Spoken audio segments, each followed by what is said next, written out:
नमस्कार, मैं हूं प्रखर श्रीवास्तव। हमारे इस खास कार्यक्रम चर्चा में आपका स्वागत है।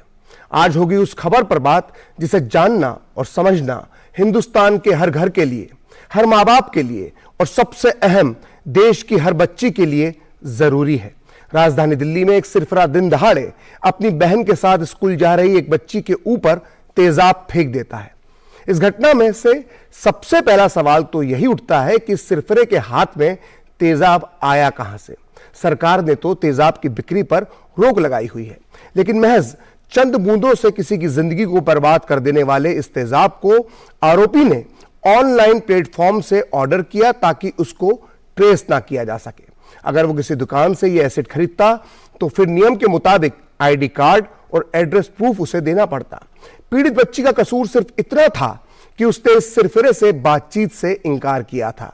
पीड़ित बच्ची नाबालिग है, जबकि हमलावर की उम्र भी ज्यादा नहीं है। आरोपी की उम्र 20 या 22 साल ही है। बच्ची दिल्ली के अस्पताल में जिंदगी की जंग लड़ रही है। हमलावर और उसके साथी पुलिस की गिरफ्त में है। ऑनलाइन प्लेटफॉर्म को नोटिस भेज दिया गया है, लेकिन मामला यहां खत्म नहीं होता, बल्कि यहां से शुरू होता है। इस पूरी घटना से कुछ सवाल उठते हैं। सवाल अहम है और उसका जवाब भी बेहद जरूरी है, क्योंकि यह महज एक घटना नहीं है, बल्कि एक मानसिकता है जिसका जिक्र और फिक्र दोनों बेहद जरूरी है। सवाल है कि इस तेजाबी मानसिकता को हवा कौन देता है।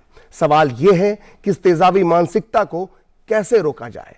हर परिवार से जुड़े इस अहम मुद्दे पर बात करने के लिए हमारे साथ होंगे आज कुछ खास मेहमान, लेकिन उनसे चर्चा करने से पहले जानते हैं कि दिल्ली पुलिस ने इस पर क्या एक्शन लिया है। हम आपको दिल्ली पुलिस में कानून व्यवस्था के स्पेशल सीपी सागरप्रीत हुड्डा को सुनाते हैं, जिन्होंने पूरी साजिश का खुलासा किया।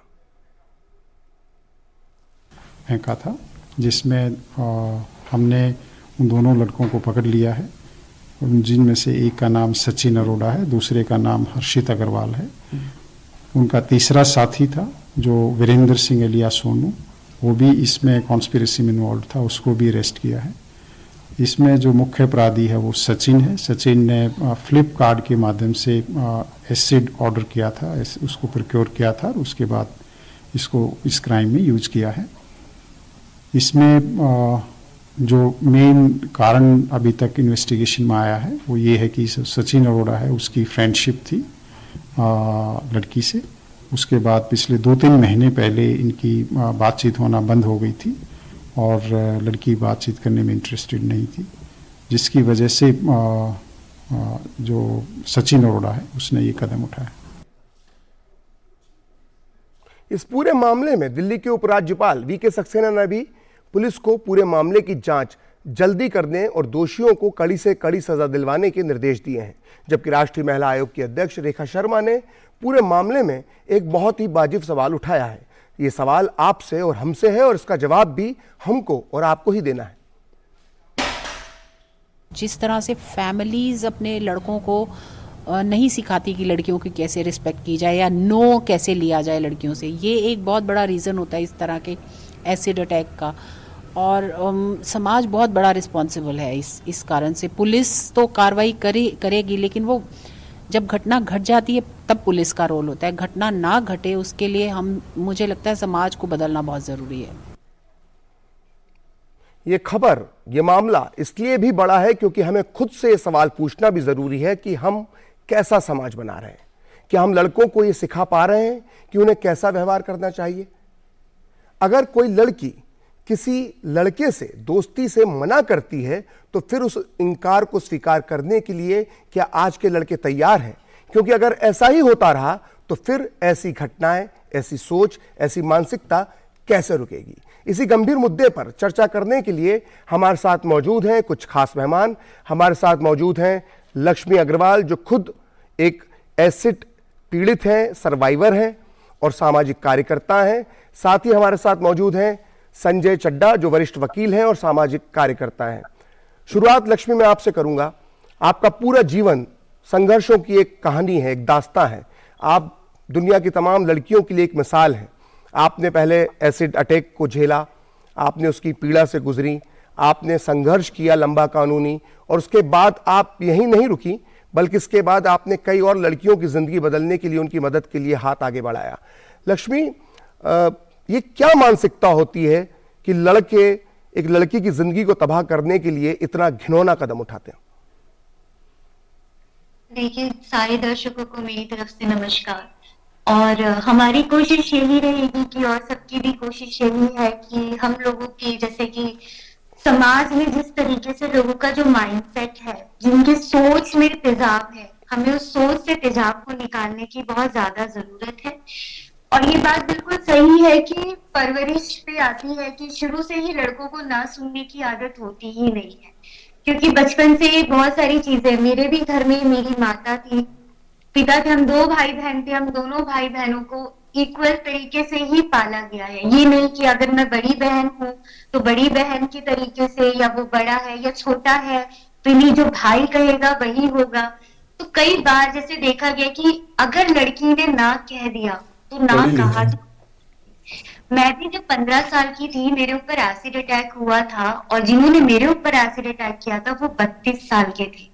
और उनको जब मैंने ना कहा, उनके अंदर भी यही चीज हुई कि इसने मुझे ना बोला तो बोला कैसे।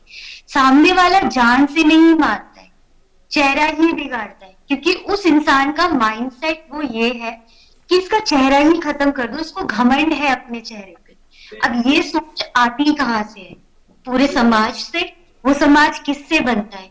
आपसे, हम सबसे वो समाज बनता है। जो शेयर करता है उसको भी पनिशमेंट। यही सोच को हमें खत्म करनी है, हमें यही चीज बतानी है। अभी भी देखिए, कई यंगस्टर्स हैं जो बहुत अच्छा काम भी कर रहे हैं। कई बार ऐसा होता है, मैं यहाँ पे बहुत वैसे मुद्दा बोलूंगी कि जब एक लड़का क्राइम कर रहा है और वो अगर जेल में है, उसके ही माता पिता जाके उसको कहते हैं कि रुक जाओ, हम सब ठीक कर देंगे, हम तुम्हें निकलवा देंगे बाहर। और कहीं ना कहीं उस अटैकर को, उस क्राइम को कहीं ना कहीं बढ़ावा मिल रहा है। क्यों वो बढ़ावा दिया जा रहा है? क्या इस समाज में उस क्रिमिनल के माता पिता नहीं रहते हैं? क्या उनको नहीं डर लगता? उस माता को डर नहीं लगता कि कभी मेरा ही बेटा मुझ पे ही ना वार कर दे, या मेरी बेटी पे ना वार कर दे? जब वो किसी की बेटी के साथ, किसी की बहन के साथ ऐसा कर सकता है, वो हम पे भी कर सकता है। तो कहीं ना कहीं ये परिवारजन भी होते हैं जिनको समझने की बहुत ज्यादा जरूरत है, और अपने बच्चे को अच्छे से परवरिश देने की ज्यादा जरूरत है। संजय जी, आपने लक्ष्मी की बात सुनी और आप कानूनी पहलुओं को समझते हैं। सुप्रीम कोर्ट ने एक गाइडलाइंस बना रखी हैं एसिड बेचने को लेकर, लेकिन फिर भी क्या वजह है कि लोग कामयाब हो जाते हैं, अपने नापाक इरादों में एसिड खरीद लेते हैं और लड़कियों पर इस तरह के हमले करते हैं? अगर मैं आंकड़ों की बात करूं तो इस साल के अभी आंकड़े तो नहीं आए, लेकिन 2021 में 174 पूरे देश में ऐसे केस आए जब एसिड फेंका गया। बंगाल में सबसे ज्यादा 34 पूरे देश में। आप कह रहे हैं कि एक साल के ये वो आंकड़े हैं, सिर्फ 100, ये तो वो आंकड़े जो शायद पुलिस दिखा रहा है। हाँ, हम भी काम करते, पूरे साल के आंकड़े बहुत ज्यादा। अगर इस साल के आंकड़े, जी लक्ष्मी, आपका ये कहना सही हो सकता है, लेकिन जो सरकारी आंकड़े वो मैं बता रहा हूँ, 174 लड़कियों के साथ 2021 में एसिड फेंका गया। तो संजय जी, क्या वजह है कि कानून होने के बाद भी एसिड जो है, तेजाब जो है, वो बिक रहा है, लड़के खरीद रहे हैं? इस केस में हमने देखा उन्होंने फ्लिपकार्ट से ऑर्डर कर दिया। तो इसे रोकने के लिए क्या इस कानून को और मजबूत और सख्त बनाने की जरूरत है संजय जी? सबसे पहले तो बहुत दुखद घटना आज आपने जैसे कार्यक्रम में बताई, मेरी पूर्ण संवेदनाएं। किसी भी ऐसे विकसित समाज में या ऐसे समाज में इन चीजों की बिल्कुल आवश्यकता और जगह नहीं होती है।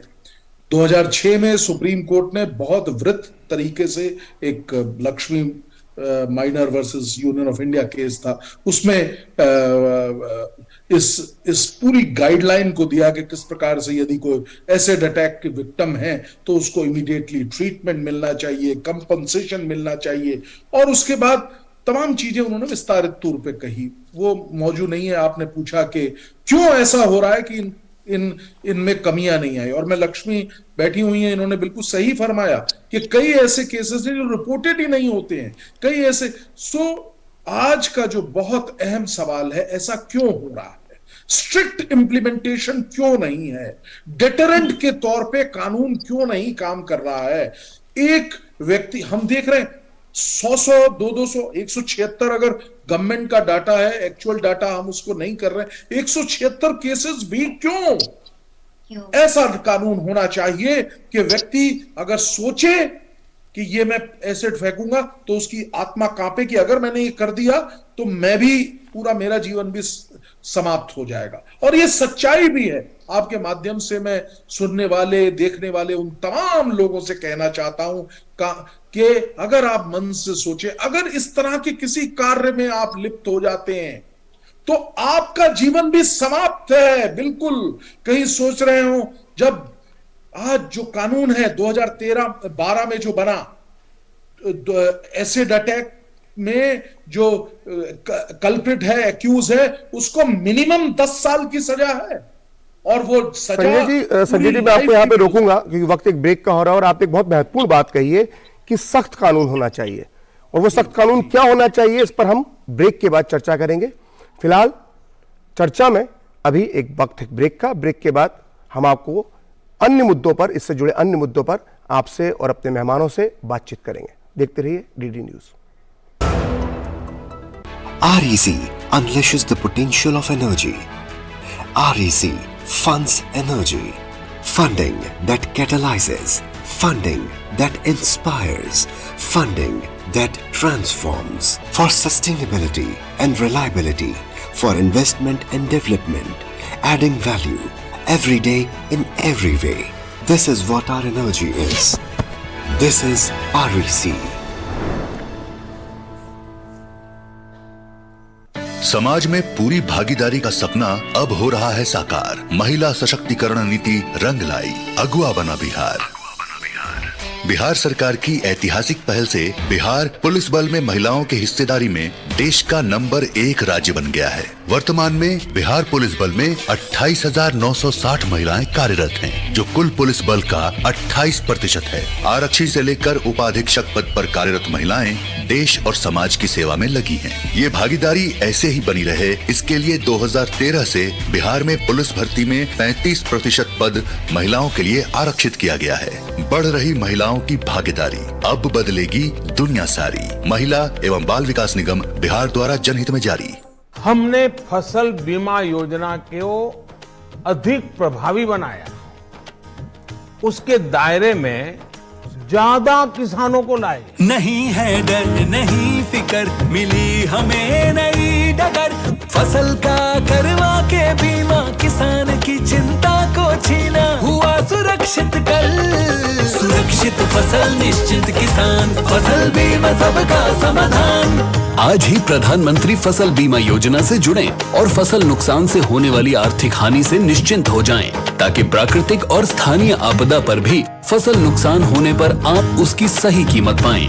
प्रधानमंत्री फसल बीमा से जुड़ने के लिए आज ही नजदीकी कृषि कार्यालय, सहकारी समिति, बैंक शाखा, अधिकृत बीमा कंपनी या जन सेवा केंद्र में जाएं, क्योंकि सुरक्षित फसल निश्चिंत किसान। फसल बीमा सबका समाधान। कृषि एवं किसान कल्याण मंत्रालय, भारत सरकार।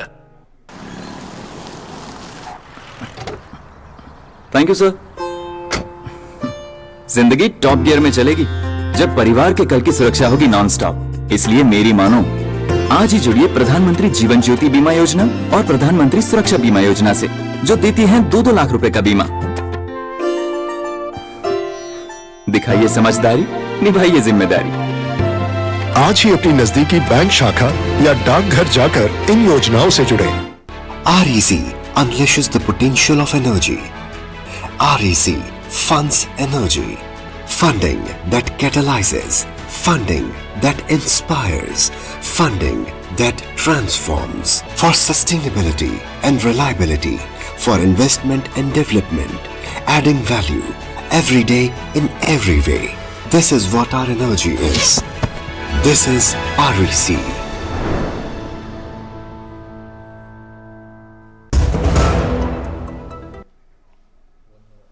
हमारे खास कार्यक्रम चर्चा में आपका स्वागत है। हम बात कर रहे हैं एसिड अटैक की, जो अभी पिछले दिनों दिल्ली में हुआ था, और हम इस मानसिकता पर बात कर रहे हैं कि ये तेजाबी मानसिकता आती कहाँ से। और इस चर्चा में हिस्सा लेने के लिए हमारे साथ खास मेहमानों में एक मेहमान और जुड़ गए हैं, जो है DCP द्वारका M हर्षवर्धन। हर्षवर्धन जी, आपने बहुत तेजी से इस मामले को सुलझाया। इस मामले को सुलझाते वक्त जो एक नया पहलू सामने आ रहा है कि लड़के ने ऑनलाइन एसिड ऑर्डर किया था, ये पूरा केस किस तरह से आपने इस को सुलझाया?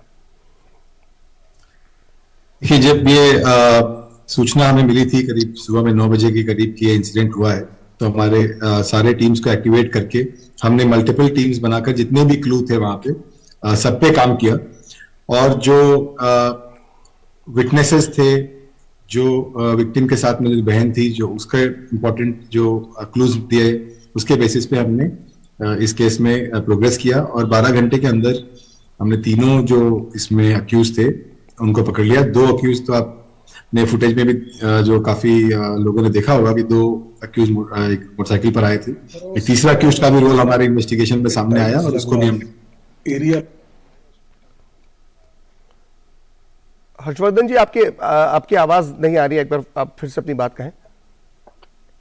जी, मैं ये कह रहा था कि जो हमारे इन्वेस्टिगेशन में जो वहां विटनेसेस के जो स्टेटमेंट थे, इंफॉर्मेशन हमें मिली थी, उसको हम अच्छे से डेवलप करके विद इन 12 आवर्स तीनों अक्यूज को पकड़ लिए। और 2 अक्यूज तो वहां पे बाइक पर एसिड फेंकते हुए जो फुटेज था उसमें देखा होगा। और तीसरे अक्यूज का भी हमने जो क्रिमिनल कॉन्स्पिरेसी था उसको भी पकड़ा और तीसरे अक्यूज को भी इसमें अरेस्ट किया है। तो उनके पूछताछ से बात सामने आया कि एसिड जो है वो एक ऑनलाइन प्लेटफॉर्म से इन्होंने खरीदा जी। तो ये एक नया चैलेंज है। जिस तरह की पता है कि एसिड के सेल को रेगुलेट किया जाता है, it is not an open sale, it is regulated by certain rules and norms.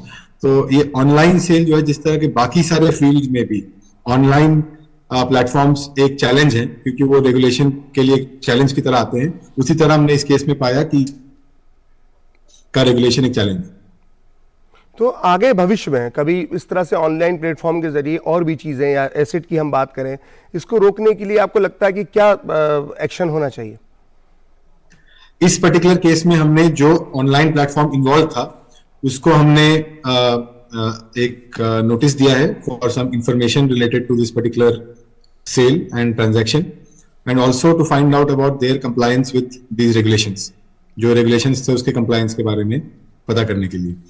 तो इस तरह क्योंकि ये बात अब सामने आई है और आगे भी इस तरह के और इंसिडेंट हो सकते हैं, नॉट जस्ट एसिड, और भी बहुत सारे हैं, तो हमें ये कॉन्स्टेंटली मॉनिटर करना पड़ेगा और इंश्योर करना पड़ेगा कि इस तरह की चीजें ना हो। जो रेगुलेशंस हैं उसका कंप्लायंस कराने के लिए जिसका रोल है, नॉट जस्ट पुलिस, इसमें और भी एजेंसीज का रोल है, और सभी लोग आई एम श्योर कि इस चैलेंज को लेकर रेगुलेट करेंगे। हर्षवर्धन जी, हमारे साथ लक्ष्मी भी हैं और लक्ष्मी के साथ भी यही सब हुआ था, और उन्होंने ना सिर्फ मानसिक पीड़ा झेली बल्कि उन्होंने एक लंबी कानूनी लड़ाई भी लड़ी इंसाफ पाने के लिए। तो ये जो ताज़ा केस हुआ है, इस पे पुलिस की भूमिका क्या रहना चाहिए कि जल्दी से जल्दी पीड़िता को इंसाफ मिल पाए? हमारा इसमें मेन फोकस है कि हम एक प्रोफेशनल और साइंटिफिक इन्वेस्टिगेशन करके एक मजबूत केस कोर्ट में प्रेजेंट कर पाए। हम इसको with in time properly chargesheet करके एक मजबूत केस कोर्ट में प्रेजेंट करें, और मुझे पूरा भरोसा है कि हमारी टीम इसके लिए पूरी तरह से काम पे लगी हुई है कि हम एक प्रोफेशनल साइंटिफिक इन्वेस्टिगेशन करके दें, ताकि जो अक्यूज्ड हैं, जिनको पकड़ा गया है, उनको कड़ी से कड़ी सजा इसमें मिले और एक डिटरेंट इफेक्ट रहे कि इस तरह की चीज नहीं करनी। हमारे साथ वरिष्ठ वकील संजय चड्ढा भी मौजूद है। संजय जी, मैं आपसे ये जानना चाहूंगा कि क्या कानून तो बना दिया गया है कि जो आईपीसी की 336A धारा है उसके अंदर बड़े सख्त कानून बनाए गए हैं, लेकिन क्या इंसाफ जल्दी मिले? जो लक्ष्मी के साथ हुआ वो बाकी लड़कियों के साथ भविष्य में ना हो, तो क्या इसके लिए इस तरह के मामलों में एक फास्ट ट्रैक कोर्ट का भी एक प्रावधान रखा जाना चाहिए? देखिए, वो प्रावधान का होना तो अभी फ्यूचर की बात है, वो अभी हम नहीं कह सकते कि ये ऐसा होगा, क्योंकि जैसा अभी आप दिखा रहे थे, पट्टी में लिखा हुआ आ रहा था कि दिल्ली में जो है वो 10-11 केसेस होते हैं, तो इतनी कम मात्रा में केसेस हैं, इस वजह से स्पेशल कोर्ट तो नहीं बन सकती। लेकिन निश्चित तौर पे जैसा अभी संजय जी माना आपकी बात की अभी केस कम है, लेकिन लक्ष्मी ने कहा कि कई केस होते हैं जो दर्ज नहीं होते। 10 भी केस है जो बहुत हीनियस क्राइम है, ये आम क्राइम नहीं है। किसी भी लड़की की जिंदगी, मतलब ये बहुत से बदतर जिंदगी किसी को देना है, तो इस केस के लिए तो कम से कम फास्ट ट्रैक कोर्ट होना चाहिए। आपका कहना कोर्ट तो ऑलरेडी है, उस पे काम नहीं हो रहा है। जी, और लक्ष्मी, वीडियो कहना सही है। पे काम नहीं हो रहा है इस पे। फास्ट ट्रैक कोर्ट का मतलब वो वही हो गया है, बिल्कुल बना हुआ है कोर्ट, पर प्रॉब्लम इसमें ये आ रही है कि हर एक चीज जैसे नॉर्मल केसेस चलते हैं वैसे इसको भी नॉर्मल, ये तो अगर देखा जाए ये भी कहीं ना कहीं पॉइजन एक्ट में आता है, ये हाफ मर्डर है। संजय जी, लक्ष्मी की बात का आप क्या जवाब देंगे? जो लक्ष्मी का सवाल है उसके लिए आप क्या जवाब है आपके पास? देखिए, ये एक बहुत बड़ा मुद्दा है, ये एक बहुत बड़ा, जैसे कि रेखा जी जो हमारी राष्ट्रीय कमीशन की चेयरपर्सन थी, वो अभी कुछ देर पहले कह रही थी, देखिए हम सब लोग जो बात कर रहे हैं वो एक्ट हो जाने के बाद क्या हो रहा है उस पे बात कर रहे हैं। जब ये क्राइम कमिट हो गया उसके बाद क्या है, कैसे ऐसे अटैक विक्टिम को प्रोटेक्ट करना है, कैसे केस चलना है, हमको पहले पे भी देखना पड़ेगा कि क्यों नहीं हम सोसाइटी को सॉरी आई इंटरप्ट यू, ये केस कल का है सर, लेकिन कल से पहले भी बहुत सारे एसिड अटैक हो चुके हैं। मैं आपकी बात देखिए Lakshmi, I am totally with you.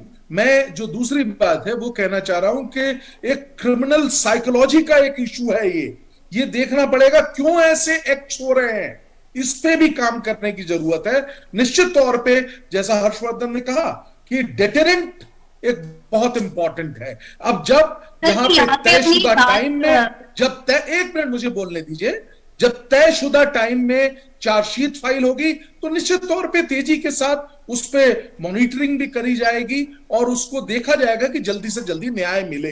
Sanjay ji, जो आपने एक सवाल उठाया मानसिकता का, मैं हर्षवर्धन जी से जानना चाहूंगा कि ये जो मानसिकता है, तेजाबी मानसिकता जिसको हम कहते हैं, इसको रोकने के लिए, चूंकि आप पुलिस से जुड़े हुए हैं, आप लगातार इस तरह के केसेस सुबह से लेकर शाम तक देखते हैं कि जिससे ऐसे लोगों को समय रहते रोका जा सके। क्रिमिनोलॉजी में सबसे जो अहम रोल है इस क्राइम प्रिवेंशन में, वो तो ऑब्वियसली जैसे आपने बताया वो सोसाइटी और फैमिली का माना गया है स्टडीज में भी, कि अगर सोसाइटी में और फैमिली में इन चीजों को लेकर एक उस तरह का एक व्यू बनता है और उस तरह का एक कल्चर बनता है कि this will absolutely not be tolerated, तो उसका बहुत बड़ा फर्क पड़ता है। But that aside, in law enforcement जो पुलिस का रोल है और जो प्रोसिक्यूशन का रोल है, उसमें यह है कि इसका जो कानून के सीमाओं में जो कानून बनाया गया है, जिस तरह के उसमें हमें जो कर्तव्य हमारा है उसमें, कि हम एक प्रोफेशनल साइंटिफिक इन्वेस्टिगेशन करें, अच्छे से सबूत को कोर्ट में पेश करें ताकि उसका सजा हो सके। और उस चीज के लिए I believe, because this is a very important and heinous case, जिसमें कि हमारे तरफ से कोई भी कमी नहीं रहेगा, and we are taking all the steps to ensure कि हम एक स्ट्रॉन्ग केस प्रेजेंट करें और उसको हम with in the time frame properly chargesheet करें। उसके बाद का इश्यू आता है रिगार्डिंग ट्रायल, जिसका डिस्कशन हो रहा था कि फास्ट ट्रैक ट्रायल होना चाहिए।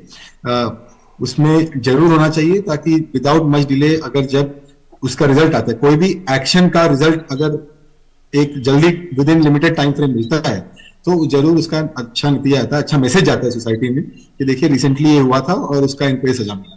अगर यही चीज काफी सालों के बाद मिलता है तो एक उसका इम्पैक्ट कम हो जाता है, उस मैसेज का इम्पैक्ट कम। तो इसीलिए वो भी एक इम्पोर्टेंट पॉइंट है कि आफ्टर चार्जशीट जो ट्रायल है वो भी एक स्पीडी तरीके से हो। और जी, बहुत बहुत धन्यवाद हर्षवर्धन जी, आपने समय निकाला, दूरदर्शन न्यूज के साथ जुड़े। मैं धन्यवाद लक्ष्मी का भी करना चाहूँगा, साथ ही संजय चड्डा जी आपका भी धन्यवाद। ये एक गंभीर विषय है और ज़रूरी है कि आगे भविष्य में इस तरह की वारदातें ना हो। तो फिलहाल चर्चा में इतना ही, और खबरों का सिलसिला दूरदर्शन न्यूज़ पर जारी रहेगा। धन्यवाद।